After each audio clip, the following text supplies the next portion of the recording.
So I don't have a chumash here. I'm on the way, but I screenshot whatever so I can from a different phone so I can quote. So let's start. Any birthdays? Any what are we up to today? Was Chav Gimel. Okay, let's do Feli Melech's birthday. Was this week. Melech Mlezhensk.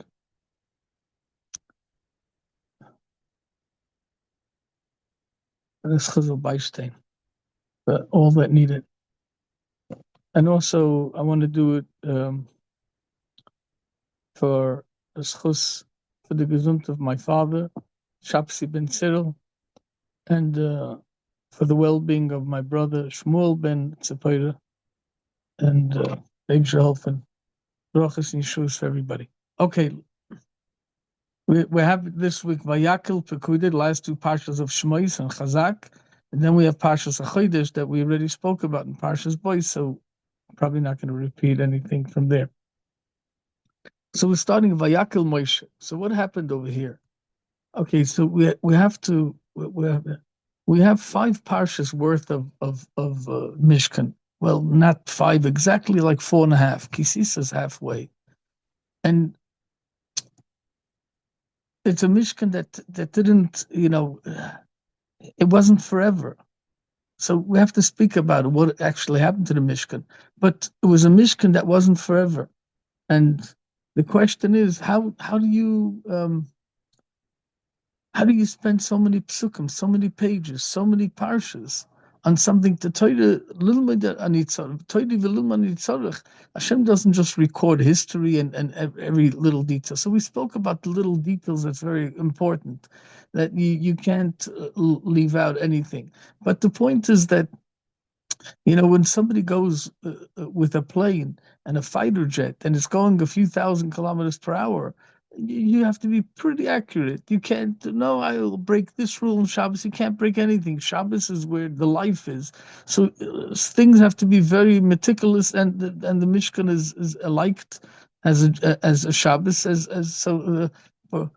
both bring in Shechina. So you have to be pretty meticulous. Okay, but why the repetitiveness? So, okay, we said before the Egel and after the Egel, Sal's find a pshatim, but if it's not lasting, 40 years? Okay, Mishkan Shiloi, another few hundred years, but it's not long lasting. So why would you spend all that? That's the shaila. And the teretz is, it says Mishkan Ha'edis. It's we have to go to. I'm just trying to quote. Oh no. Where is Pekudei? I thought I put. Yeah. Eli Pekudei Mishkan Ha'edis Ashapukad al Pi Moshe Avodas V'Yadasam Yanan HaKoyin. It was the counting of the Mishkan Ha'edis. So twice Mishkan. Rashi has a comment on why twice. So let's just for a second. I'm going to get to Rashi, but Rashi says Shnei Pomim Remez LeMikdash Nismash Kein V'Shnei Churbonin Al Avonisein Shel Yisrael, and that's Rashi brings it down from the Tanchuma. So there clearly the twice, Rashi explains why twice Mishkan, but the second Mishkan has another word, the main word. Mishkan is shoichin, it rests. The resting place for what? The resting place of the divine. And how does the Torah call it Ha'edus? Also the Oren is called Aroin Ha'edus. Now what is Edus? That's very important. That's what we want to figure out over here. And then we'll get to Parshas Vayakhel. You have Mishkana Edus and Aroina Edus is all Edus. What's the Edus? Edus is 2. You need 2. Al Pi Shnei Edim Yokum Dover. You need 2 Edus. If you don't have 2 Edus, you have nothing. You come, one guy comes to Bezdin, Tuvya Chata v'zinged minged. In other words, Tuvya transgressed, and Zinged came to tattletale, he gets patch. The point is, you came alone, you should have came with two people. You need two people. So you have two luchas, and you have the two luchas, that's the edus. What's the edus? We'll get to that. But the edus is the lucha is the Torah's the edus. So that is the main thing. In other words, if you build a house and you have a car and you have a plane and you have any what is the area made for? It's made for the person. So what's the most important thing here is the Torah. The whole Mishkan, the whole Gezov, the Chesed, the Choishes, the Chelis, Vargam, all that is for the Eidos. What is the Eidos? The Torah. Now the Torah is everlasting. If it's in a Mishkan, if it's in a Beis Hamikdash, it's everlasting. But there's a big difference between the Mishkan. So the Mishkan, everything that the Gemara says, everything that Moshe Rabbeinu, David HaMelech made or created stays forever. That's one of the reasons why Moshe couldn't go over to Eretz Yisrael, because if he would have built the Beis Hamikdash, Chas v'Shalom the Soni Shel Yisrael, Hashem wouldn't be shafach chamoseh al eitzim v'alavonim. He wouldn't pour out his wrath on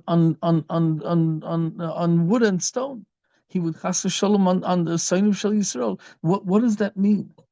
When Moshe Rabbeinu is with the ganze heart, I want to speak why. What does Moshe have? Something so special, and we have to go back to last week's parsha, which is connected to this parsha. But what Moshe Rabbeinu, David HaMelech, the Gemara says, the sha'arim of David HaMelech, the gates, the doors, were sunk into the ground because it can't be destroyed if David HaMelech is the God. David HaMelech has the Yiras Shamayim and the Yiras Chet. David HaMelech has the Bren of Kedusha. He has the Mesiras Nefesh. And if he has Mesiras Nefesh, whatever he does is everlasting. David Melech Yisrael Chai B'Kayim. Why do we say David Melech Yisrael Chai B'Kayim? We have something about Parshas Chodesh, right? Shabbos HaChodesh. What is? Here's a thing about Shabbos HaChodesh. They gave it to me this second. Why do you say David Melech Yisrael Chai V'Kayim? You say David Melech Yisrael Chai V'Kayim because he has his ups and downs just like everybody else. The Malchus of David is everlasting nonetheless. It looks like it's down, but we still come to the Chodesh and we go to the Levana and we say Levana, Kodim Shem Meyuta. You're going to... the Levana will have a comeback, and the same David Melech, you'll have a comeback, because whatever David Melech is everlasting. The Sarah Torah, the no Chaim Halberstam, the Divrei Chaim, what is it? I'm forgetting the Tzanzeruv, right? So he came. He was called Sarah Torah. He was the great master of that master Torah in the generation. And they told him, how could you belittle yourself and lower yourself to go to the Chassidish Rebbe? He was also Chassidish Rebbe, but he was Sarah Torah. You're going to go to the Rishna. The Rishna was a young person, relatively speaking. And you're going to go to the Rishna. He said that he might be Sinai, but the Rishna is Har Maria. The Eibush didn't build the Beis Hamikdash on Har Sinai. He built it on Har Maria. He built it on Mount Moriah because over there, Avram sacrificed the son. Over there, Yitzchak was willing to sacrifice. Over there, people sacrificed their animalistic side of themselves. The horse, Shaboy, not the rider, but the horse. So over there, where a person is Mesiras Nefesh, David HaMelech was Moshe Nefesh for Klal Yisrael. So David HaMelech is everlasting. Moshe Rabbeinu is also everlasting. So the Mishkan cannot be destroyed. So what happened to the Mishkan? So Shlomo HaMelech went and hid it in the caves of the Har Maria, the tunnels down there. He hid it somewhere. Now, when Mashiach comes, hopefully we'll find it. But the point is, these things can't be destroyed. It's ever forever. Why? Because it has the kedusha of the Torah, and the Torah is everlasting. The Torah is way before the world and after the world. You can't tamper with the Torah. The Torah is everlasting. What's Moshe Rabbeinu so special? So first, it says, Vayakhel Moshe Kol Adas B'nai Yisrael. Vayakhel Moshe. He wanted to gather. So we have to work out. Let's work this out a drop. Moshe Rabbeinu, last week's parsha, it says, let's first take the Rashi. Rashi says, Vayakhel Moshe. What's the Rashi say? Oh, Mimochra. Oh, it's tomorrow of Yom Kippur. What does Rashi have to say? Okay, we know that, but Vayakhel Moshe, he gathered, the fact that he gathered the Jews, that fact. So first of all, you have this is famous, but let's repeat it. Shmuel Hanovi went around teaching Torah. He went around to everybody. Moshe Rabbeinu didn't. He gathered the people to him. In other words, people came to him. He didn't go to the people in general. But Vayelech Moshe, that was the last day of his life, so he lost his mantle, he lost his status, and therefore now he could Vayelech. Now he could go. Why couldn't he go? So Chazal teach that Moshe Rabbeinu had a status of Melech. Vahi b'shuru Melech b'sasav Rosh Yom, Yachad Shifte Yisrael. He had the status of a Melech. So if a Melech is Shamochel al Kavoide, in Kavoide Mochel. A Melech can't be Mochel on his covetz. He can't belittle himself to go down and running around to the people. The people have to come to him. But what happened over here? It says, Lech Reid, Hashem speaks to Moshe, Lech Reid, ki shiches amcha. Go down, ki shiches, because your nation destroyed itself, right? It became mushchas and fadorben, and therefore, so Chazal teach what means Lech Reid. Reid migedulascha, go away from your greatness, from your status of king. Now you're not king anymore. If you ain't melech b'lo, you don't have an so you're not a king. You don't have a nation. You don't have a king. So if your constituents are just about to be killed, so then you're doomed. When we're talking about Hashem says, "Vayom Hashem salachti kedvarecha." Why did Hashem say salachti kedvarecha?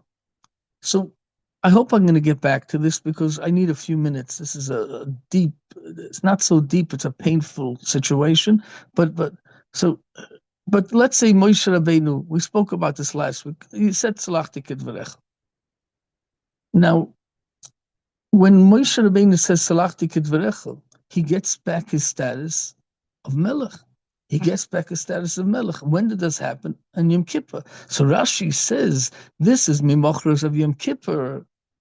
Therefore, Vayakhel Moshe, he can gather the people to him. He doesn't have to go to them because he's back melech, and melech can't be moichlon in his covet. So Vayakhel Moshe, what is Moshe doing? He's gathering the people. He's not only calling them to him, but he's gathering the people. What is he telling them? He's saying, "Come together. You have to be ba'achtas." And then he says, "Eila dvarim shesiva Hashem la'asa," says, these are the things that Hashem said when we're talking about gathering people together to be ba'achtas, to build a Beis Hamikdash. It has to be with ahava. That's the main key word. The whole Beis Hamikdash or Mishkan is ahava. We'll see soon, Met Hashem. But the word is ahava. And if you have ahava, you need that's so. What's Hashem saying? And Hashem is saying Sheishes Yomim Teyosim Alocha V'Yom Yishi Shabbos Yelechem Kodesh Shabbos Shabbosim Hashem, and so on. What is Moshe Rabbeinu? What is he conveying to them? What's the Shabbos thing? We're talking about Mishkan. So what's the Shabbos thing? So the Shabbos, the word of Shabbos over here, without talking about Shabbos, but the Etzem Shabbos, we say V'chulahoin Misatrin B'nishmovovosin Chadatin. What does that mean? We all are crowned b'nishmos with one neshama. That is Shabbos. What's the secret of Shabbos? Rosa de Shabbos ish. It's all about echad, echad, echad, echad. You say it multiple times. Everything, that's the oneness. Shabbos is oneness. We said it many times. That's why you say Shabbat Shalom. You don't say Yom Tov Shalom. Shabbos is the middle of the six sides. It's the middle, the neshama, and it's telling each side, don't schlep the blanket too much to your side. Balance it out. We said it many times about the menorah, one menorah, the knei menorah, shloisha knei menorah, shloisha. If the one on the right is Wednesday, Thursday, Friday, and the one on the left of the middle is Sunday, Monday, Tuesday. That's what you can do Havdalah till Tuesday. So one is longer, one is shorter. It comes Shabbos, it makes peace. Shabbos makes peace. Shabbos is oneness. So when you have Shabbos is oneness, that is the message of a Vayakhel. What is the message of Vayakhel? Till now, everybody macht Shabbos fazich. You make your own bombas. You makrav your own karbonis. Hashem says that's it. That we're done with that. Now it's time to rise up. And I know when you're on your own, you can do it your way, and it's al's geschmack. You don't have to be considered with somebody else. But now comes Vayakhel Moshe's Koladas Bnei Yisrael. So what does he tell him? Just like Shabbos, you can. Shabbos is Achdus. That's the essence of Shabbos. Yichud together with Hashem. Kuch b'rich Yorais Yisrael Chadu. You get together the Shabbos. Shabbos is oneness. It's about bringing the family together. It's Al Yetzi Ish Pesach. No, that's not. That's by the Korban Pesach. But it says you can't go out of the Tchum. Why not? Because if you can go out of the Tchum, you'll find 10 reasons to drive away. Stay put. Wait only a few minutes away from home. You have to stay put in town to be with your family, your friends, and the close ones. Shabbos is about Achdus. So no more bomбes. Nobody Shabbos for sich. Nobody making your own karbonis. You have to be considerate with others and get Klal Yisrael together. Now we're going to do a Mishkan. So what's the difference between a Mishkan and a Beis Hamikdash? Well, it's a major difference because it says in Pekudei, Mishkan Ho'edus. What is Mishkan Ho'edus? Besides the Pshat Edus is Torah, and that never dies, and so on. That's why it couldn't be destroyed; it had to be hidden down. Besides that, Mishkan Edus is the key word over there. The key word of the Mishkan Edus is that Hashem says Edus through the Mishkan that I was moichel you, and I'm back. We're back as before. Maybe not as before, but in a certain way, much better than before. Before we tried it out, but now we see we can't live without each other. So Hashem comes back and He says, "Salachti ketavrecha." We'll deal with the punishment later, but I can't live without you. Let's first get together, and then we'll deal. We'll go to Bezdin. We'll see. We'll work it out somehow. But first, come home. And Hashem says, Shabbos, that's the key of connection. Shabbos is the connector. So come home and we'll do Shabbos and then but the point is Shabbos. So when you have the Mishkan, very different than the Beis Hamikdash. Beis Hamikdash is stationary. You have to go and search out that place and find the place and go up to Oile Regel. You know what the difference between Mishkan and the Mikdash? The Mishkan followed the Jews, and the Beis Hamikdash, the Jews had to come and unite by the Beis Hamikdash. And the Shekhinah says, no, I'm going to come with Shechanti b'soicham. Just make sure, don't have haughtiness. Don't think you're the greatest and the best. Hashem says, v'shechanti. There's a great example when you go and you go to the broker and to the real estate agent and you say, I want to buy the agent, I want to buy a house, apartment, whatever it is. So it's a Yiddish guy. I need a porch for a sukkah. I need 2 sukkahs because I need for the sleeping and the eating, and I need to have my Shabbos elevator. I need to have all the clocks of the rooms and the electric and the air conditioning, all built-in timers. The kids, I need my fleischer oven, my milchik oven, the parav oven. I need the two sinks, and I need a third thing for parav. I need a fleischer fridge, a milchik fridge, and I need 2 freezers. And I need my Pesach kitchen and a Welt, and then big mishpacha. So 1 second, and we need privacy because it's nias. It shouldn't be mingling all the brother-in-laws and sister-in-laws that you don't even chap who's husband, who's wife. So we need pretty much privacy over here. So I can't have just one big room with dining room, living room, kitchen, all in one without any mechitzas. No, I need a mechitza when somebody prepares in the kitchen. They're embarrassed, the girls from the guest, and so I need a big dining room. I need a living room also, but it should be ken machen große suits. I need to invite a lot of guests. And so you need all that. I need guest rooms. And so the broker finds the perfect apartment, 6 toilets, 10 bedrooms, mamish moedik. It's like mamish. Okay, so they sign contract, and he says, but don't forget, I take 10%. Okay, 10% is not that much. Okay, it's doable. It's workable. Okay, so And he goes and he shows them the house, and they go knocking on the door and to open up, and it turns out there's a few mishpuchas living there. He says, what do you mean? I'm buying this apartment and a few mishpuchas.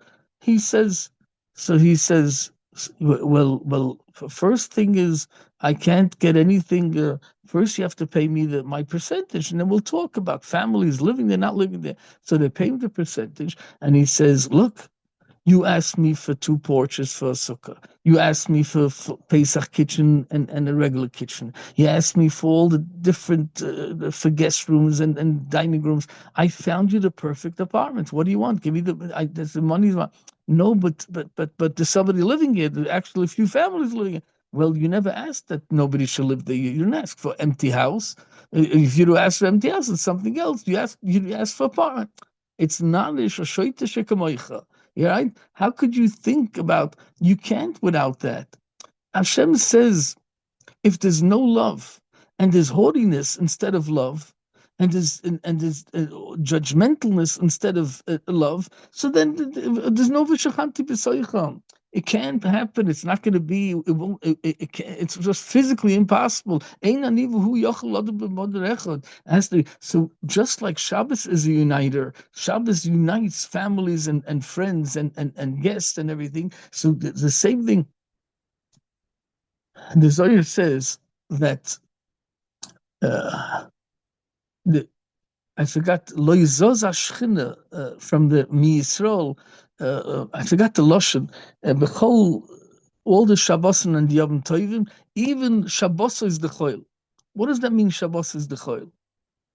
Eretz Yisrael is the center, Jewish-wise, Yisrael is the center. And we believe that the world started from Eretz Yisrael, like the Gemara says, the Eben Shasiya, from there, the Haramiriya, from Haramiriya Yishalayim, Eretz Yisrael is the centerpiece of the world, and from there connected three continents. Agam, they say that the other continents used to be closer, whatever.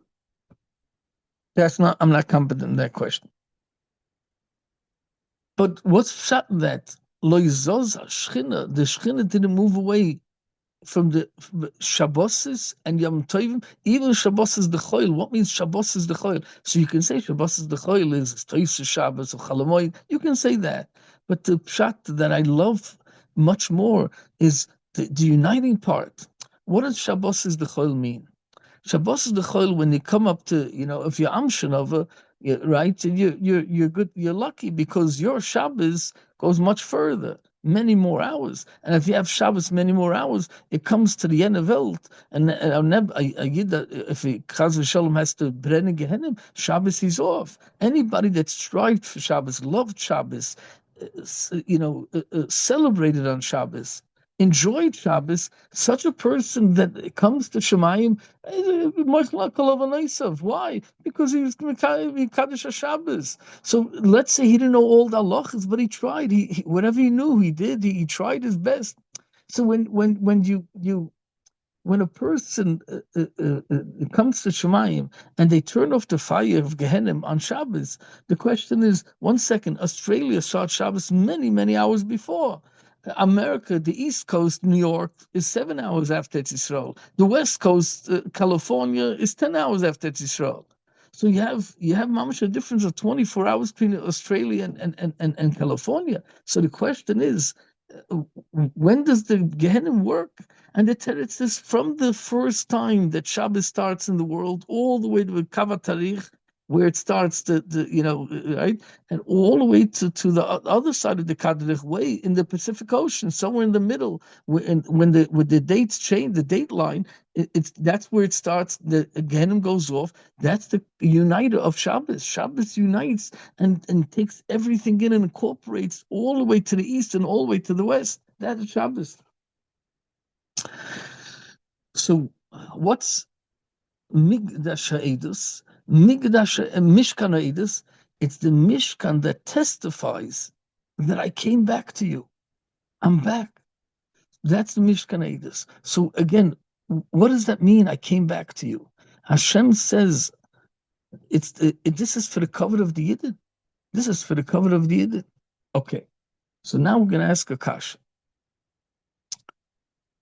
Truma Tetzava talks about the Mishkan. Kisisa also a little bit about the Mishkan. And then it says, stop. Ach eshapsoise tishmoiru. All that you did, two parshas and whatever. See, Kisisa Sheni is a very, till Sheni is a very long, because initially you don't want to give somebody the aliyah of the Chet Egel that's not a Levi. That, this is embarrassing.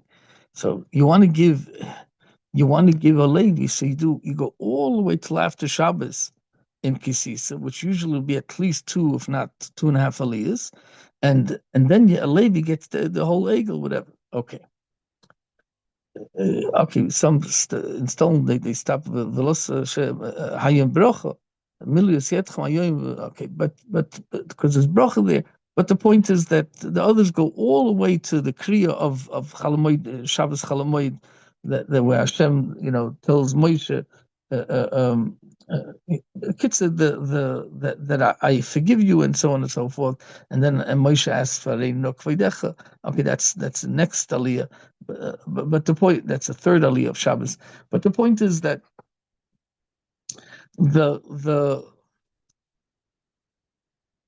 the whole building of the Mishkan, and it says, but don't forget that Shabbos is more important. Shabbos don't do all that building of the Mishkan. Don't build the Mishkan. You do the services on Shabbos. You do it clearly. It says in the Torah. And we say it in every Musaf and so on. But the point is that you do the malach, you do the karbonis, but you don't do the building on Shabbos. That you can't do the building of the Mishkan. So over there it says first Mishkan, the building, talks about the building, and then comes Shabbos. And in this parsha, first it starts Shabbos. So you can say, because Vayakhel Moshe was that's the lesson of Vayakhel Shabbos. Okay, could be, but a pshat that I like more is the over there is Hashem talking to Moshe, and Hashem says Shabbos Ayom El Hashem. That's covered for Hashem. It's Shabbos, the day for Hashem. So Hashem says, what's concerning me, I put it all the way at the end. By me, it's a lot more important, the Kedusha and the covet of Klal Yisrael, represented by the love of the Mishkan, of I come and follow you, not like the Beis Hamikdash. The Mishkan follows you. I follow Klal Yisrael wherever they move in the Midbar, in the wilderness. For 40 years, the Mishkan follows them. Initially, Lamaisa, it's the other way around. It's the Yidden following the Anan, but what's really going on is every time you stop, because you have to be misakin certain things that had to be have tikkun. So some places you did a tikkun in one day and you moved on, and some places you did tikkun, it took 19 years. But the point is that the Yidden had to do the tikkun. So Lamaisa, the Mishkan is following the Yidden. So when you have when Hashem says, my covet, that first the Mishkan, then Shabbos. Moshe Rabbeinu, Vayakhel Moshe, and he speaks to the Yidden. Moshe Rabbeinu says, no, Kvoid Shemayim is first, Kvoid HaShabbos, Shabbos Hashem is first, and that's why. So the Mishkan Eidah says, I am forgiving you. I can't live without you. And the Yidden come ahead and say, I'm gonna give way more than my koiches because I'm in love with you. So I'm going to give so much. And this brings us dayim v'hoise. It was enough and more. How could it be enough and more? I can't open up the. I'm going to have to do by heart. I can't remember verbatim. Dayim v'hoise. So how could it be dayim v'hoise? So dayim. I'll give you one of the pshatim. Daya means I had enough money. I had enough money to pay for the amount, and then hoiser is even more. Why hoiser? Either it's dayim or it's hoiser, right? If it's hoiser, you don't say dayim. So you can say dibra toirer koloshim bnei adam. In Yiddish they say noch genug, right? It's more than enough. It's enough and even more, right? And more than enough. So it could be that as pshat. My foot sleep. I have to get up. Let me pick up the phone.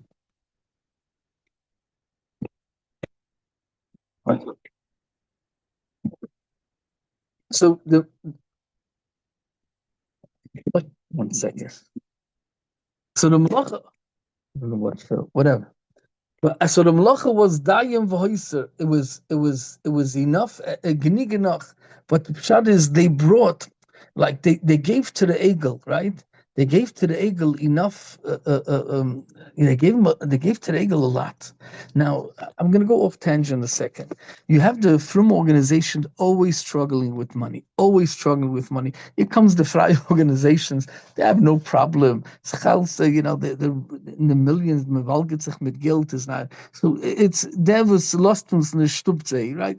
That's enough said. I don't want to speak negative, but the point is that the the the Eagle, nobody complains. They spend so much money. Everybody threw they showered for the Eagle for that cause. They threw all the money. They slapped every gold and silver and chokhmah. They took everything off and they threw it at the Eagle and came out little Eagle as of a little kilbila, a little calf, right? Nobody complained. What happened to all the money?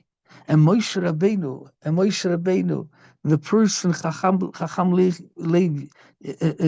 Moshe Rabbeinu is considered the Chacham Lev, a smart heart, which means mind, because he took the mitzvah. He was busy with Atzmis Yosef. Chacham Lev Yikach mitzvahs. The Moshe Rabbeinu was accused that he stole a lot of money from the Kasa. The Satmar Rebbe, once there was a guy, the Amanal, one of his Meistersin, and they complained that Schein Chasne gemacht alle Kinder. He made nice chasanas and everything. Where do you think he took the money if not from the Kasa? He's the Amanal. So their suggestion is the Satmar Rebbe should throw him out and take somebody else, a younger guy, the new generation. Satmar Rebbe says, Chochemaina, he already married off his kids. So you want to take somebody that didn't marry off his kids? Now he doesn't have what to steal for. According to you that he stole, he married off his kids. You want to take somebody that's going to start marrying off his kids and spend all the money? Leave him alone, right? That's, of course, you're not allowed to steal. But the point is, they're always accused. For the Eikel Azov, they never accuse.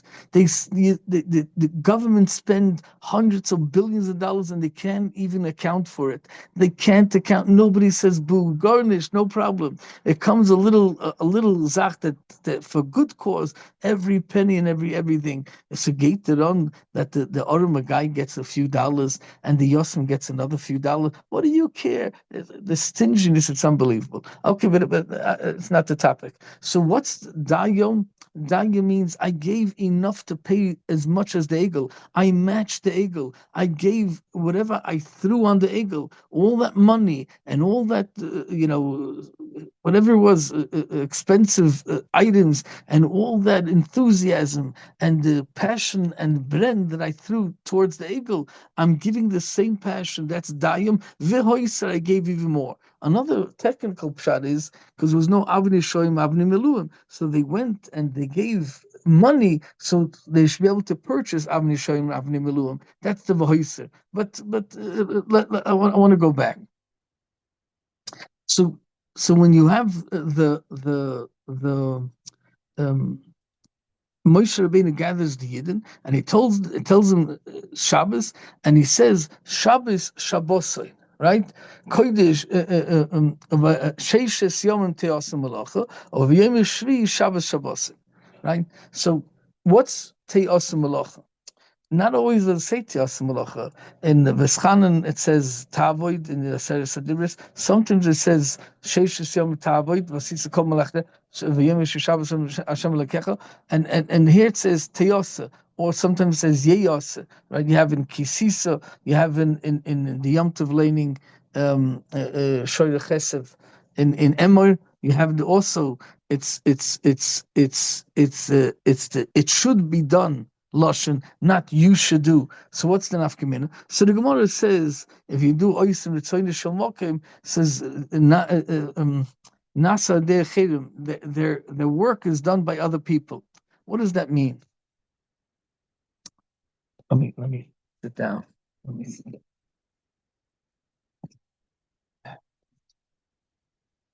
What does that mean? The work is done by Yenim. So this is very important for me. I always try to give this message, and it's very important.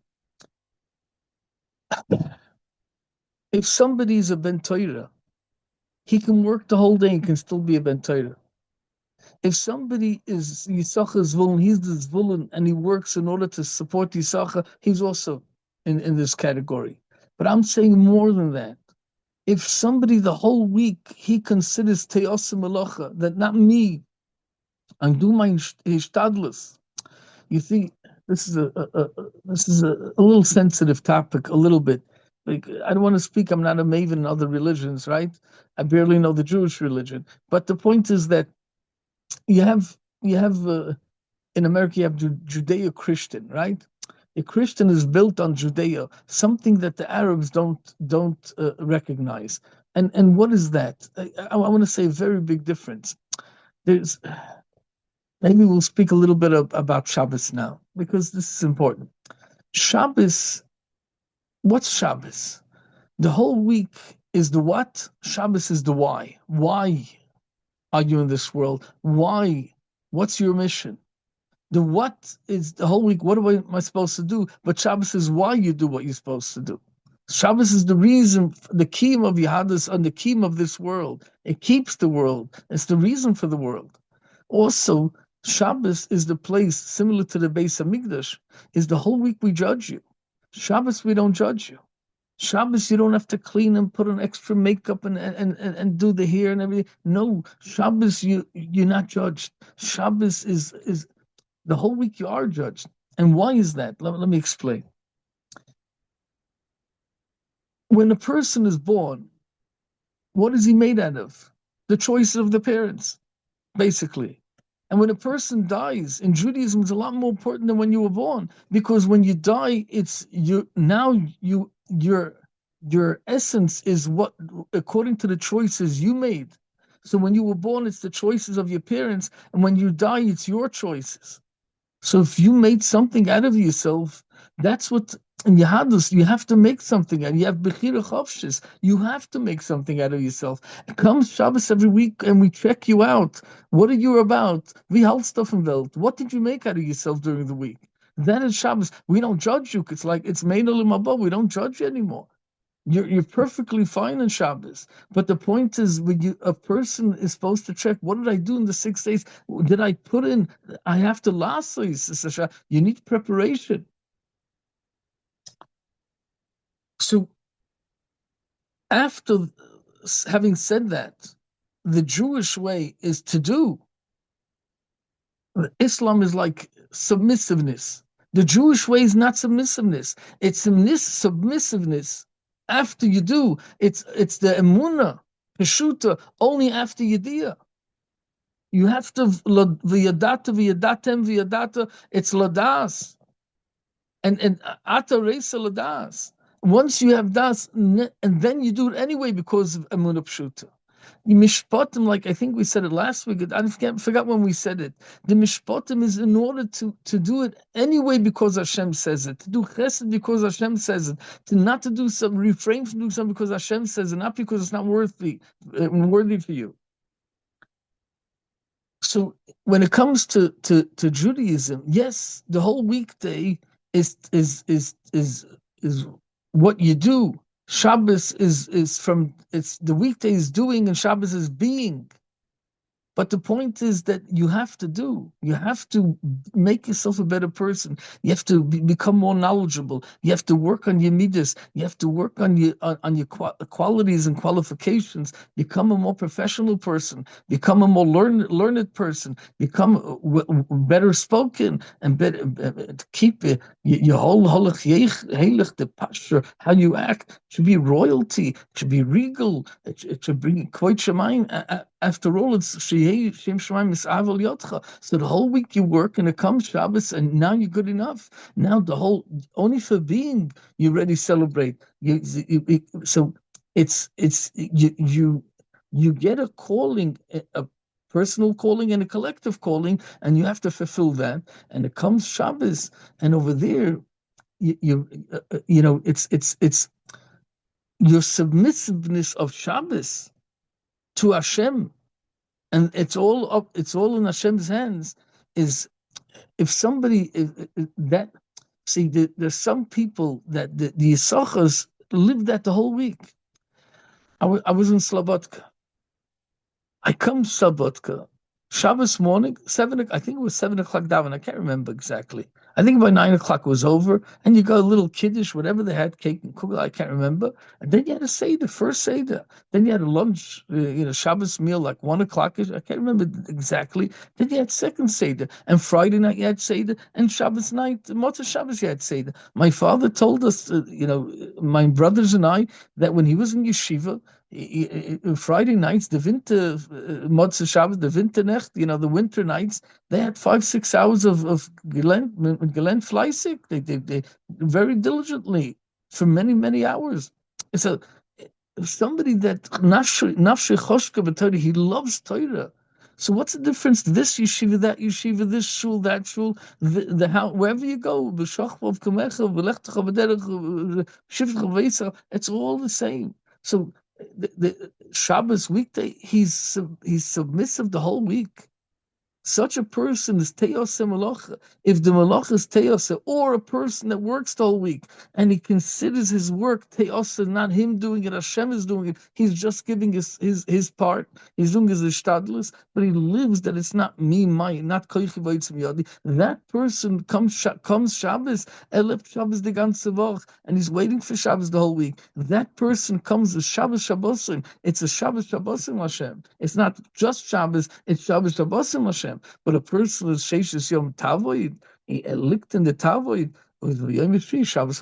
he has only one Shabbos. If you want Shabbos Shabbosim, it's got to be Teose. Either somebody else works and supports you, that like Koilel Rebbes. No Rebbe can make it in with today's tuition and everything else without help Erev Pesach, with all the discounts and everything else. People do help out.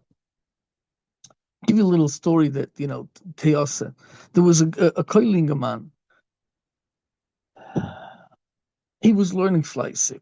Talmud Chacham, very nice guy, Edel Neshama. And Bekitza, one of his mispalim, two of them, they went to the Kaisel. I forgot which city, maybe Ashdod, I forgot which city. Kitza, they went to the Kaisel late at night. It was Thursday, and they wanted to chaperayna Kaisel and weren't there for a while.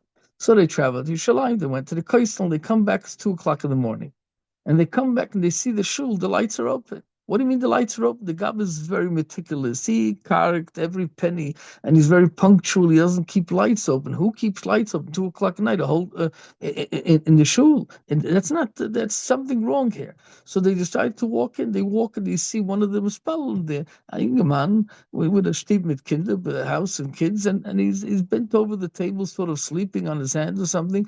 And they want to know if everything is right. Maybe I don't know what happened to. Is he okay? So one of the guys wake him up and says, "Are you okay?" And he says, I don't know if I don't even know if I'm okay. What do you mean? So he says he was thrown out from his house. How would he be thrown out from your house? He says, because I'm a battler. I can't bring money. I'm learning in Koilel. And my wife says there's no food for Shabbos. There's nothing happening. And she's tired already. And she can't take it. And I'm trying. I went to this gemach. I exhausted every avenue. And I don't know what to do. I don't know. I try to get a job. I don't know what to do. I want to learn, and here I have no food for Shabbos, no food. So she's get out of here. What a battling, don't come back unless you bring food. Bring the kids are hungry. Everybody. So he put his head down on the table. What should he do? So they felt terrible. They checked between them. They had about 500 shekel. So they left the shul. There was a store 24/7. They went to that store. They'd go to 24/7 store, and they try to buy, but they give them the bags, and the bags say 24/7. And they think this guy's never going to take the 24/7. That means he's B'chal Shabbos if it's 24/7, 7 days a week. So they go to the fruits, where they sell the fruits. They rip off a few bags of the roll, and they start putting in the stuff that they bought 500 shekel worth of food for the house. They start replacing it into those see-through bags from the fruits and vegetables. And the owner says, "Why are you guys doing that? What's wrong?" So they felt bad. So they told him, "Here's a guy, a very from a guy, a nice guy. and his wife threw him out because they didn't have food to put on the table, and he has no food for Shabbos. She said, "Don't come back until you bring food for Shabbos." He said, "In shul, we came back from the kaisel. We davened. We had our trouble, and we came. We davened to Hashem, and we come back, and we feel bad. So we totally don't have extra money. But how could you leave a guy thrown out of the house? So we're gonna bring him this food, and he'll take it home, and he'll be able to get back into his house." The kids, and he starts crying. The owner of the store. Now this is a big store. I mean, he's pretty well off, money wise, especially money wise. So he starts crying, and they see that there's tears, and he says, "Look, I want to tell you something. Mamish, you gave me such hesodus. You inspired me to such depth. I can't even tell you. I would never share this, but I have to share it. There was a while ago that he started to come back to Judaism. Yeah, the Milchama, Geschäft. He started to come back." And he told Hashem, "If could you please give me somebody that I can feel that I want to learn from." And a good example. He says many people come to the store, but they don't make a kiddush Hashem. He doesn't want to learn from them. But he finally found a good Edela in Gaman, but the guy left that city. And he says, "Rebbeinu Shalom, okay, it's nicht is nicht." And it was a long time. And now it's something tonight. He said he this, and he feels he's getting older, and Garnish, he has money, he has everything, but he's not happy, and he wants to connect to his soul, and he doesn't have anybody. The people that come in, most people, those aren't from but he wants to have and he didn't find. He says, "Rebbeinu Shalom, could you please send me somebody? I want to come close to you, but you took the guy out of the city, and that guy that I started with. Please help me out." And here you come tonight and you tell me Zingaman, and I see you guys spending the money you don't have. So he says, "Look, let's make a deal. If you say this guy's taka nice guy, if he can learn with me, I provide food for Shabbos, and whatever he wants, he comes into the store on my cheshbon, and he takes whatever he wants, not nishno for Shabbos, it'll be for Shabbos and for the whole week." So they went and they brought him the food and they told him that, and he started to learn with the guy. And there's one little change. Now the store says they changed the sign for 24/7. Now it says 24/6 because he keeps Shabbos slowly. He came closer. This is the uniting force of Shabbos. The uniting force. He made it Shabbos. So it's Yelochem Kodesh. The Lechem becomes Kodesh. The whole week becomes Kodesh because he partnered with somebody that's Teose. So he became a Sachas Vul. Okay, so let's go a little weiter. Okay, we'll have time. We'll put another story of Shabbos, but I want to go a little. Um, so it says wie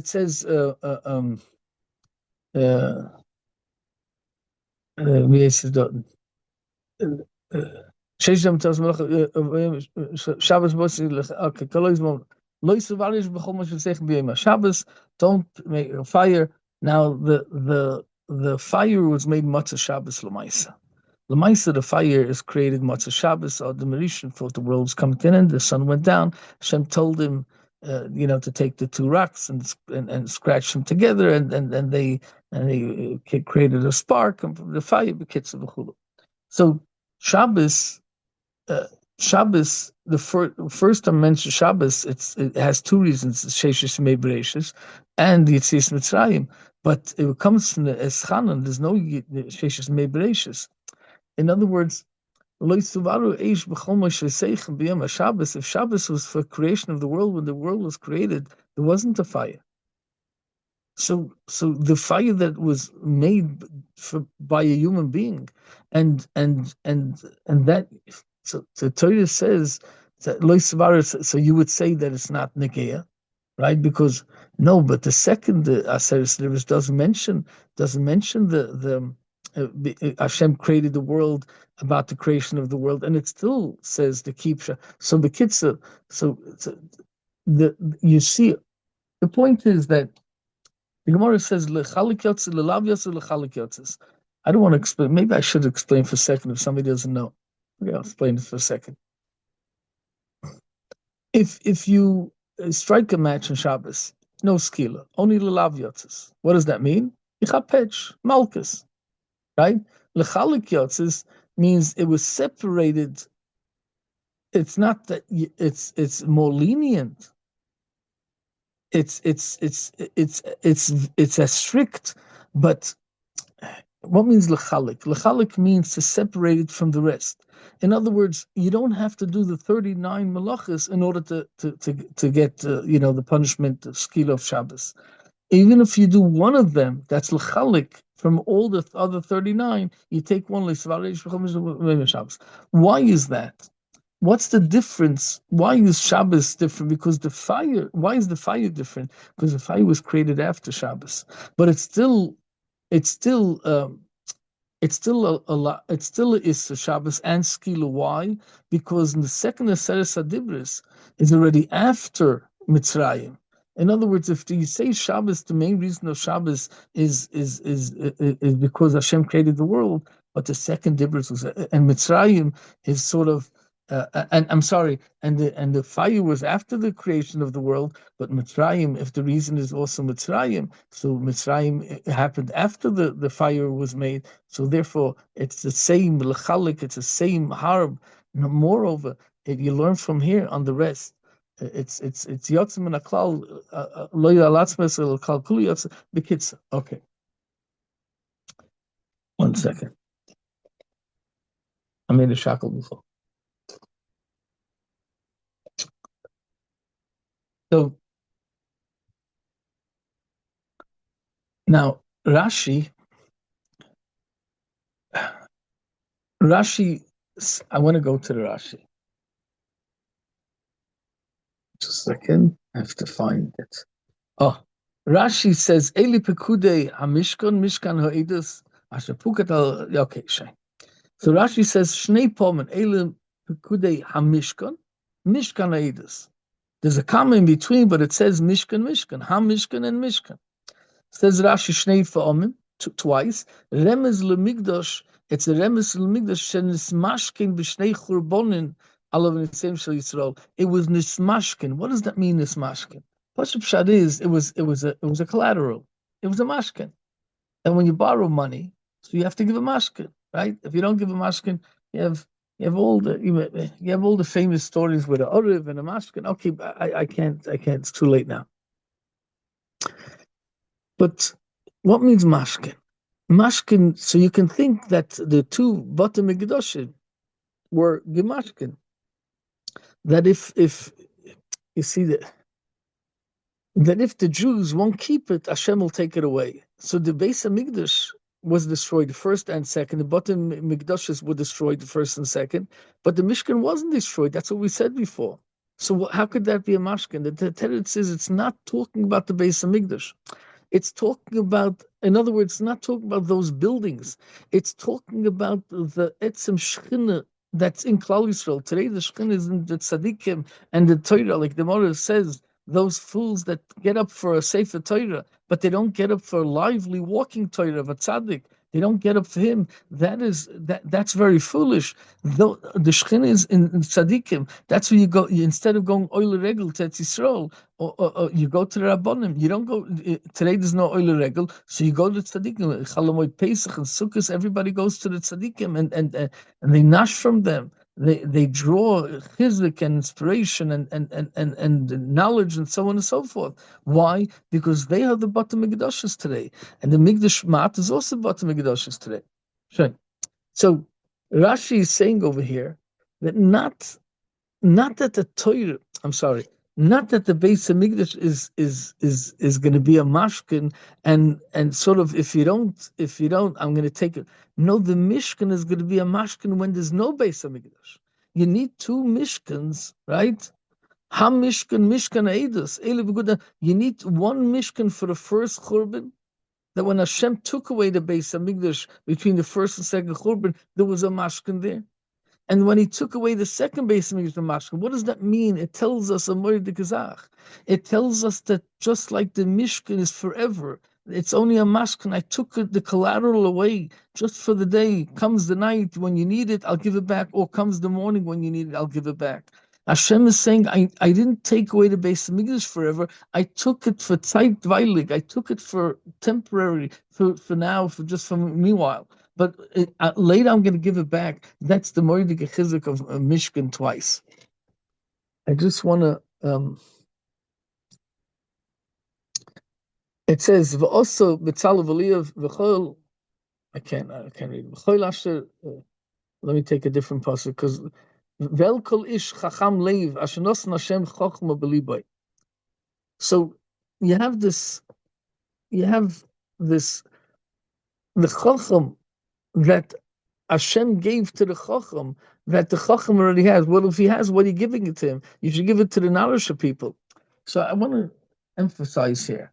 When it comes a great Rosh Hashiva, God will be Yisrael, right? What do you say? You make a bracha.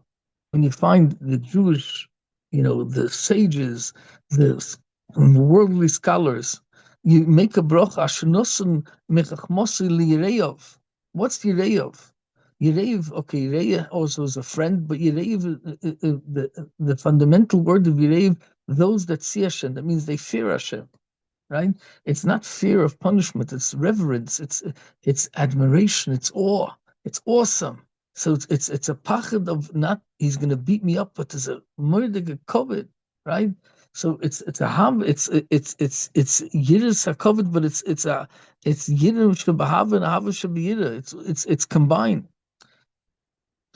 So the word yirei of means those that fear him. But it also means that you see Hashem in everything. And because you see Hashem in everything, you're overwhelmed and you're, oh, wow, how awesome. And then you get to revere him and fear him. So it says, Reishis Chachma. What is the Chachma? The first Chachma is Yiras Hashem. Why is that? If somebody has fear, so then that's the first Chachma, and Hashem is going to pour a more Chachma into that? Why? The teretz is because kol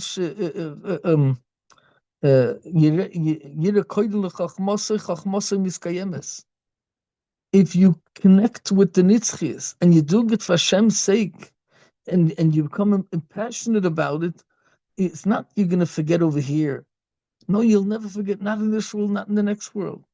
Hashem says, why would I waste? It would be a terrible investment to give you chachma when you're not going to use it for the right thing. I want to give chachma to Yiras Shamayim. Why? Because Yiras Shamayim, devorav nishmoyim. Somebody did Shamayim, his words are heard and accepted. And Oibazoi, he'll be able to inspire others. I'll pour into him chachma. Okay, one more thing over here. We have to wrap it up, but one second, where? What's not veruchai? Not veruchai is his spirit is being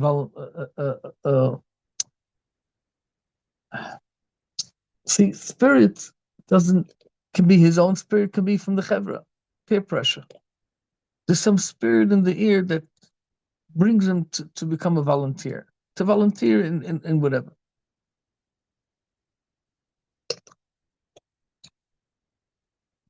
Nisoi Liboy is somebody who goes way above and beyond. What do you mean Nisoi Liboy? So I want to give two points over here. Nisoi, it rises up. Liboy, his heart. What does that mean? That means his heart. Nisoi Liboy, the Liboy rised up his heart. There's something such passion over here that he went beyond and above and beyond the calling. He gave a lot more than what's asked for. It's dayim v'hoisa, but let me explain. First of all, let's start off with Pashup Pshat. Nisoi Libi gives a lot more than Nod V'ruchai. Nod V'ruchai is a volunteer. Nisoi Libi puts his whole heart in. He lives it.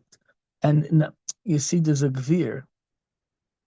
You come to him for donation, he gives a donation. Then there's a gvir that buys into this cause so it's so dear to him. He was so inspired, mamish to tears. He couldn't. He came in. He said, "1 second, no, no, no, I'm not leaving you until you get everything you need."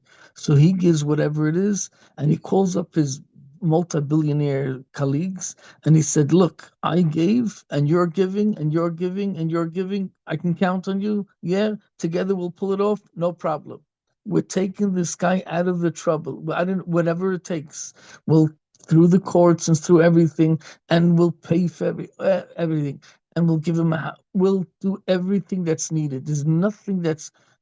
We have the means. This is our project for now. That's Nisoy Libai. Not only you're soliciting others also to the chorus. Not only you giving yourself, but let's go a little deeper. Where did it come from? I always say this. There's I would want, I want, I need, I must, and then there's I must, mamish must, that my life is dependent on it. Mamish is pikuach nefesh mamish. That's called Mesiras Nefesh mamish.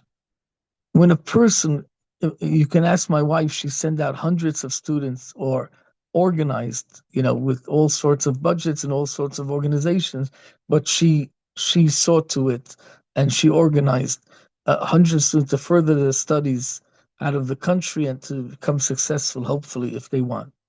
And you can ask her as a director for decades.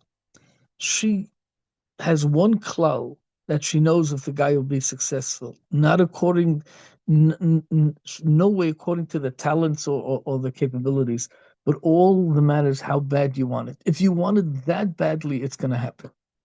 It's somehow you'll make it happen. Somehow you'll daven so hard and you'll want it so hard. Now, I'm not talking about the extravagant something. I'm talking about the Pashat Zachen of life.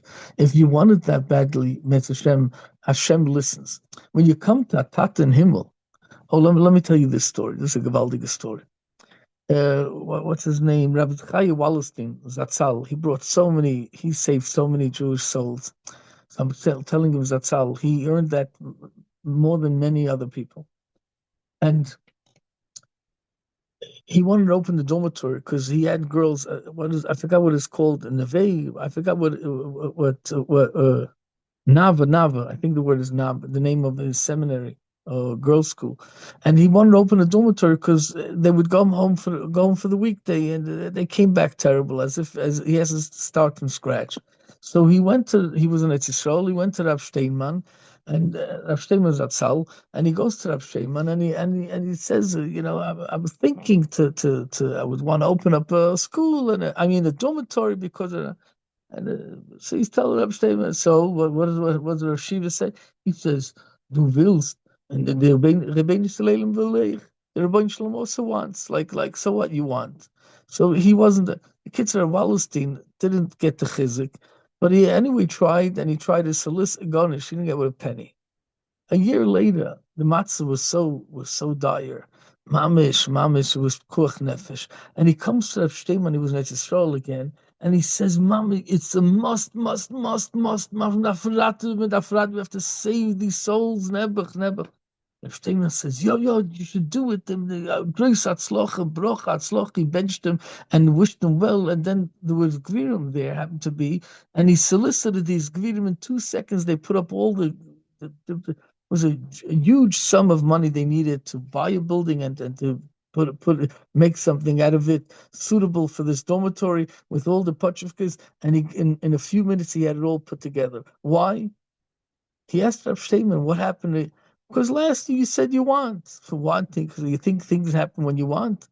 But when Mishreit Tat in Himmel, Tat I needed, it's mamish to Gateman Levin. It's not for me, it's for you. So I must be kochen. Oh, Tata gives. When it's Taka needed, it gives. So the key to success is necessity. I learned 2 new languages, not perfectly, but I learned enough to communicate. Besides the typical Yid with Yiddish, English, and Hebrew, I'm talking about 2 new language necessities. That people ask me, how do you only necessity? And the more necessity you have, the better you learn the language. Whatever you can get away with. The point is, it's what you need. That's what your subconscious, your memory, emotion, make sure you remember to save your life. So Nesoy Liboy is something that on Kacheshboinis, and Hashem pays back on Kacheshboinis. You know, what means, there's two parts over here. I'm gonna give two stories. There's Maybe I'll finish with that and then just one word about Chazak. There's a story of somebody that was a Yassim, Kailich Yassim, Amish, from no tata, no father, no mother, no nothing. He didn't have a roof over his head. He would go to shul and go to the market and see whatever. And he didn't have what to eat. He didn't have where to be. It was all rags, tattered. Mamish, garnish, garnish. So there was a guy that, I can't say rich, but he was pretty well to do, a successful businessman, and he could afford it, no problem, like easy. So it's kostnisch kein Geld, it's effortless for him. He has a lot of room in his house. He sees this poor kid and he asks, "What's wrong with you? Why are you so full of mud and everything? Where's your shoes? Where's your kids?" Turns out us, yes. So you don't have any button, absolutely no nothing. Uncles, and aunts, garnish, nobody. So who's in charge? Nobody's in charge. So he took the kid home and he bought him and he sewed him clothing and he gave him to eat and to drink and everything. Mamish as a kid. And he put him through education. He hired Malamdim and everything else, taught him a trade, and he put him on his feet, married him off, built him a house, and whatever is needed. Hakul bakul mikol. Now, this guy became very successful. He sold the house and he went and built himself a big mansion, like a palace between the rich guys in that block with the multi million or billionaires, whatever it was in those times. This guy would bump into him a Yom Tov here and there. They would somehow, but that young man became a best of the men. So if you know what I mean. Now, the older person fell in hard times, and he thought he'll ask him for a little, he has no choice. He's embarrassed. He lost his house, he lost his business, he lost everything. It says the muzzle, went down, and he did one bad deal. He lost everything in one shot. And now he doesn't even have what to eat. He has a few dollars left. I don't know, maybe a few $100, let's say, but that's it. So he comes to to this is the fancy house over there, and he sees, wow, this is something else. And he says, such a rich guy, he probably doesn't have an issue. He'll help me out, put me back on my feet. After all, I gave away my whole everything to him. Whatever he has, so I gave it to him. So he comes to the guy, and the guy sees him. Oy vey, tattered. Oy, the boys in Sabrochen. Oy vey. So he says, "Oy, what happened to you?" So he says, "Oh, don't ask. I did one bad deal after another. I don't know, just in Mamish, in a few weeks, I lost everything. And I'm trying to find my way. I'm trying to have a comeback garnish. I'm tapping about wherever I go, nothing. So he said, "Look, I want to help you, but all my money is tied up. I'd be honest with you. I have to go on a trip for like a week.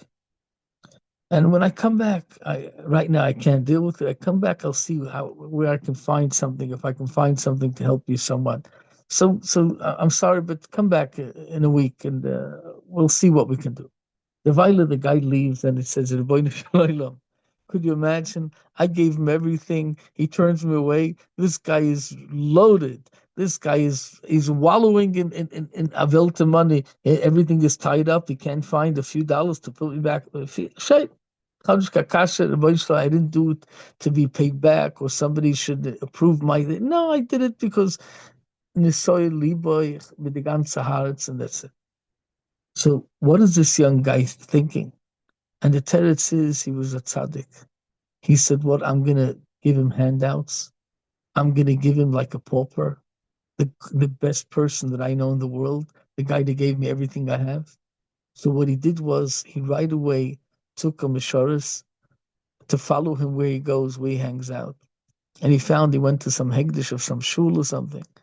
And then he sent another misharis and he got him clothing all ripped up and everything else. and a youngster, and you're going to play as if you're the pauper that found this brilliant diamond. Now, this diamond is worth a lot of money. And this guy, Versteht, is a businessman. He dealt with it. He knows. You go and say you just need $100 because you need mamish. I need $100 and because I have to buy myself food and whatever. And he'll give and you sell him the stone. He'll look at the stone. He'll grab it. He'll grab it. And then and that's what he did. The guy went and he said, "You sure you want to sell it for 100?" Yeah, I need the money this second. No, go to a place, the diamond dealer. They'll give you a lot more. I don't need. I just need now. That's it. I don't care. That sure, if you're forcing. I, I'm I'm gonna go to somebody else. Okay, I'll take it. He gives him the $100 and he takes the diamond. Sure, he takes the diamond, but he's all in rags. Who's gonna trust him? So he sends the next day. He sends another missionaries, and he said, "Are you the guy? Because I found the guy that had a diamond." The kid said the second missionaries was dressed up like a big rich man, the Grace Knaka. So now the Knaka says, "I'm looking for a certain stone," and somebody said that he had it, but he sold it to you for $100. So he comes to the guy. The next missionaries comes to the guy the following day, and he tells him, "Are you the one that bought a thing for $100? Yeah, why? Because it might be the stone. Let me see what kind of stone it is. Maybe it's a stone that I'm looking for." The kid said, I'm a diamond dealer. He looks at the stone. He says, "I'm giving you $100,000 for it." He said, $100,000? That's so much money. He said, "Look, I can make 1 million off it, easy. But who you gonna say? Who's gonna buy? I'm a grocer dealer. I'll give you $400,000 if you sell it to me." And he, of course, what he's gonna go deal. He doesn't know where to. You have to know where to find the guys. He's so he gave him the $100,000 and he took back the diamond, brought it back to his boss, the young guy that that he adopted. And now that he has his $100,000, he started to deal, put himself back on his feet. And a week later, he comes back to the guy and he says, "Look, I came to tell you that you don't have to give me the money. I Hashem helped me out, and Baruch Hashem, I see myself within a month. I'll have already where to live, and I invested already. I'm doing okay. You don't have to worry about me. I just came to tell you that you don't have to. I know everything is tied up by you, and so he gave the tzedakah over the ganze Haaretz, but he kept the covered. So covered Shemayim and covered Bnei Yisrael, the Jewish nation. Hashem cares for the Jewish nation. He says Shabbos, Mishkan first. Mishkan Edus, that's Edus that I came back to you and I'm in love with you and I can't without you, and and I accepted your tshuva, and Moshe Rabbeinu says the Shabbos, because Shabbos Yom Lashem Kvoid Hashemayim first. So now I just want to end off with this another incident. It says, "V'aftes Hashem v'lekecha b'chol levavcha v'chol nafshecha v'chol meidecha." What's chol nafshecha? Afilu noiteles nafshecha, says the Gemara. Even if you take your life, that means you'd be willing to give up your life. So why didn't it say? Why did it say you have to? Why did it say you should give over Mesiris Nefesh? Right? Why you should love? You're giving up your life. That's Mesiris Nefesh. Umosarta, not v'ahavta. And the teretz is, if there's no life, then you start making cheshbonis. Which love of lo yetzahara yetzatoiv and b'chol chatu levov is and nafshecha ful noitel nafshecha, but maybe onuv choshev kameisai alle gute terutzim. People are going to drake up, but when it's ahava mekalkelis is ashura. Ahava is on cheshbonis. You give out of love because you love the Rebbeinu Shalom, you love the Rebbeinu Shalom's children, you can't see them suffer. And when that's the situation, then everything is that's Nisoy Liboy. And I want to give you this little story. There was a guy,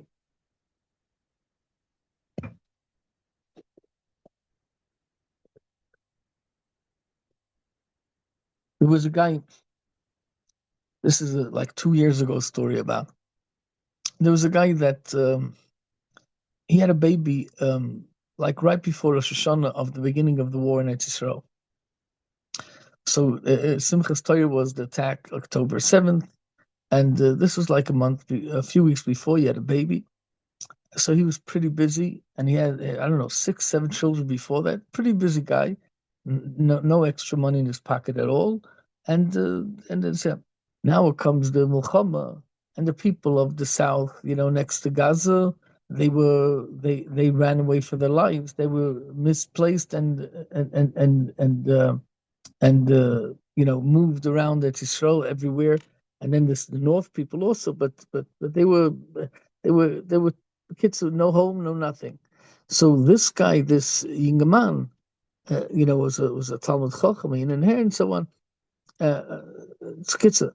So his shul, I forgot which city he was, somewhere in Israel, or maybe I never knew the city. I don't remember right now.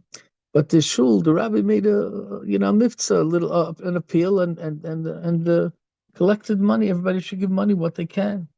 So the oil was hungry from bottom was the beginning of the war. So two two and a half two almost 2.5 years ago. So the people gave whatever they can, malam ma'aver, and they came up to a nice sum of money of all the people in shul. Now the rabbi said, who's going to go down to the south and find out who really needs it, who's misplaced and who's whatever? So nobody wanted to go. They have enough on their heads at Kitza. So the rabbi said, if nobody wants to volunteer, we're going to make a goyrel. Everyone was masking. And this guy gets he was chosen in the goyrel. He said, but I can't. I have a good teretz. I just had a baby a few weeks. My wife needs, my little kids need my help. Kids, ahin in the hair. But what can you do? The goyrel came, that's from Hashem. So he takes the money, I don't know how many, maybe 100,000 shekel, whatever it was, I don't know what it was. And he gave out to every family a few thousand shekel and that they should have something. So he comes and he has 3,000 shekel left. And he finds out there's one of the guys at Talmud Chacham, a man, that really needs the money. So he finds the guy's number and he locates him and he calls him up and they meet and he says, so so I heard you really need, yeah, he needs $5,000. Doesn't have $5,000, he loses. Mama, she needs desperately right now 5,000. And he thinks to himself, I only have 3,000 left. I don't have extra money myself, struggling. And over here, he sees the guy's matzif. He feels so bad. His ahava takes over, and he says, I can't tell him I have three. I don't have the heart to tell him. He's so tzibrochen. He's so lost. He needs help, emergency. What am I going to do? So he says to himself, I'm going to go to a machine. He goes to the kaspamat. I don't know how, he gets 2,000 extra shekel. He gives the guy 5,000 shekel, mamish, and he doesn't even tell him that he gave him from his own money. That's Ma'alum Avery already participated in the migbas from shul, and here he's adding another 2,000 shekel, and he has no idea why, what, when, but the hava, the love, my yid, it's our brothers, the boy shlem's a kind. Look how he's suffering in his family. I have to give him. That's the least I can do. So he gives him the 5,000 shekel, and the guy says, "Wow, you told me you have three, but." No, it's okay. I made a cheshbon, whatever. She says, "What can I do for you?" He says, "No, nothing. That's just, I feel bad that you're going through this now. You're misplaced and you don't have." So he says, "Chodj, give me your name. I'll daven for you." Oh, Dusia. So he gave him his name and his mother's name and so on. And they exchanged numbers. A year later, his oldest daughter becomes a kala. Now he needs money, and he doesn't have money. Kitsa, he saved up all the years, but he's in short a nice few thousand shekel. I mean, a few dozens of shekel, thousands of shekel. But Kitsa, so he goes to this gemach, that gemach, nothing happening, and he comes to one gemach, and he walks in, and he tells him his sorrowful story that I worked all my life and I did. I didn't know what to do, and I went to one place, another place, and if I don't have this money like right away, the down payment or whatever, it's a brach. So the guy saw that he's very sincere and he's a good character. So he wanted to help him. He said, "Look, let me see what I can do for you. From the gemach, I can't because we have a limit. I can go for you 5,000, whatever, but so we use that. I don't know the code of geschäft."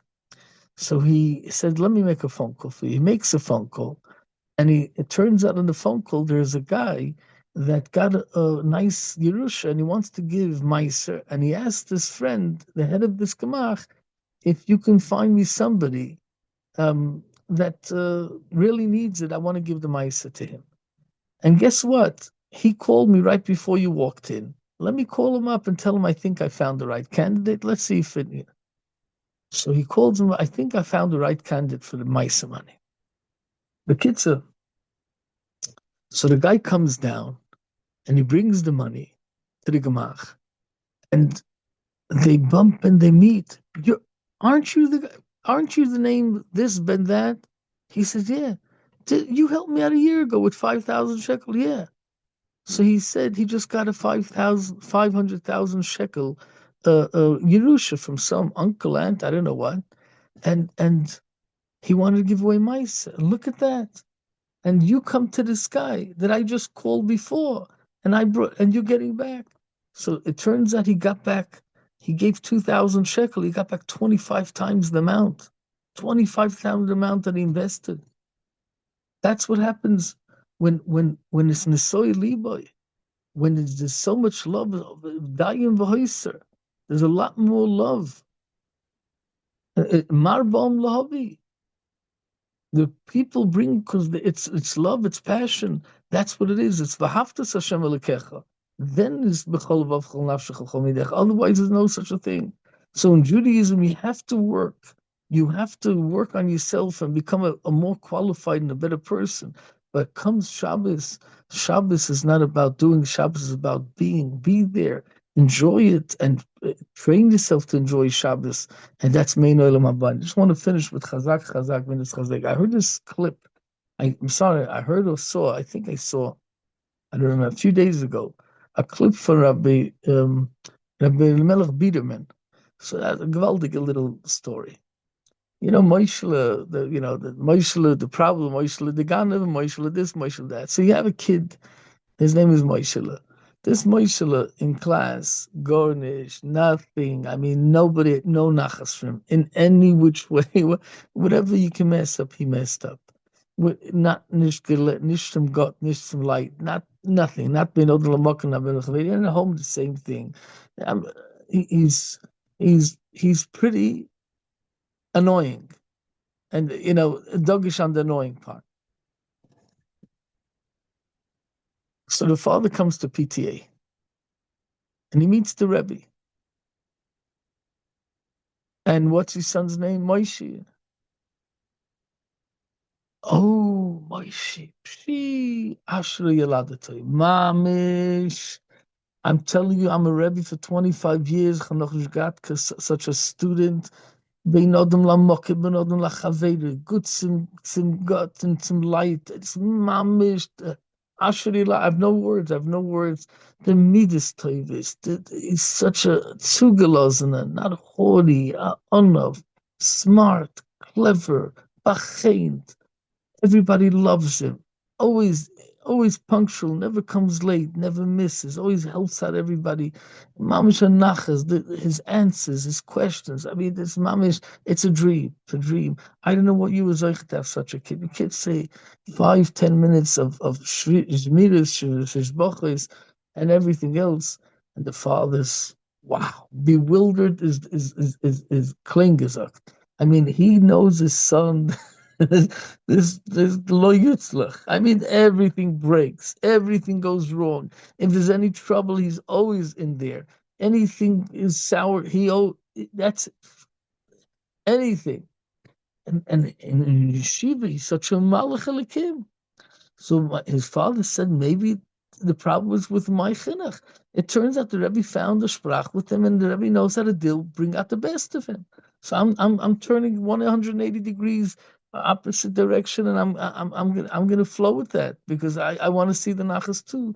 So he comes home, and his son is in ganzen verlidet, what's gonna happen now? And his father says, "So, would you want to know what the Rebbe said about?" I think I know. No, don't play on over here. You come home, you feel alo yutzlach, no, he grabs him and hugs him and kisses him, and he says, "You have no idea what the Rebbe said about you. You never had such a student. Your mom is the shines. You're shining up the class. When you're there, everybody has a kid." So he told all the shvachas.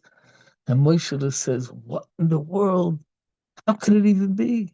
How could it be? I know myself. I'm just the opposite." The kid said, for the first time in his life, he sat down. Calls up a friend. "What was the homework tonight? Could you help me out?" And then the kids, he cleaned his room and he helped out at home and he didn't make trouble, didn't break everything, and didn't annoy everybody. Kids, he acted. And then the next day came to yeshiva, was Takamalcha, like him, if the Rebbe thinks of him so high. Kids, and he became a gewaldige Talmud. And he became a gewaldige Bacher and a gewaldige Ingeman, a Ehrlich Yid, a Talmud Chochem, and everything else, very successful. Marbitz Teure, Teure Gedula. So what happened? What was the secret? One little secret. And the secret was that the Rebbe, there was two kids in the class with the same name, Moshe, whatever, Schwartz, I don't know, whatever, Moshe, and both had the same name. And the Rebbe, for some reason, Hashem made that he thought that this is the father of the good kid, the student that he never had something like that, so good. So what happened was, it was Chazak from the Rebbe, Chazak from the father, and the student and the son became V'nis Chazak. The Eibshter will helfen, like in the bracha, that Vayivorach Moshe Sa'am, Shetish Shechina B'masi Yidechem, Zechus for refuah for my father Shabsi ben Cyril, and my aunt Soriudas Bas Rochel, and Binyamin ben Rochel, and Yisrael ben Zelda, and for my brother Shmuel ben Tzepoira, for Yeshua and everything else, in all ways, and for the birthday of Elimelech ben Sarah Rachalea, our lovely Elimelech, named after the Zayid Elimelech Meluzens. Amen. Thank you very much.